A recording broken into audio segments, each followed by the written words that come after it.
মানুষের মন জয় করার কৌশল নাম্বার 1, মানুষকে তার নাম ধরে ডাকুন। কাউকে নাম ধরে ডাকলে সে খুশি হবে।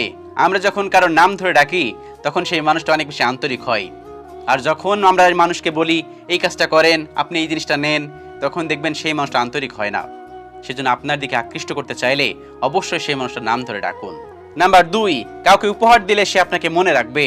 এই জন্য চেষ্টা করবেন মানুষের বাড়িতে গেলে বা কোথাও গেলে তার জন্য উপহার নিয়ে যাওয়ার চেষ্টা করবেন।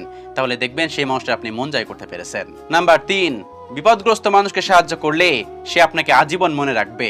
কোন একটা মানুষ বিপদে পড়েছে, আপনি তার পাশে যে কথা বললেন, আপনি তাকে কোনোভাবে সাহায্য করলেন, দেখবেন সেই মানুষটা আপনাকে সারা জীবন মনে রাখবে। এই পৃথিবীতে সবাইকে খুশি করতে না পারলেও বিপদগ্রস্ত মানুষকে একটু সাহায্য করে দেখুন, সেই মানুষটা আপনাকে সারা জীবন মনে রাখবে এবং তার হাসিটা দেখলে আপনার প্রাণ জড়িয়ে যাবে। তখনই আপনি বুঝতে পারবেন আপনি সার্থক। নাম্বার 4, হতাশাগ্রস্ত লোকের মাঝে আশার সঞ্চয় করুন। যে মানুষগুলো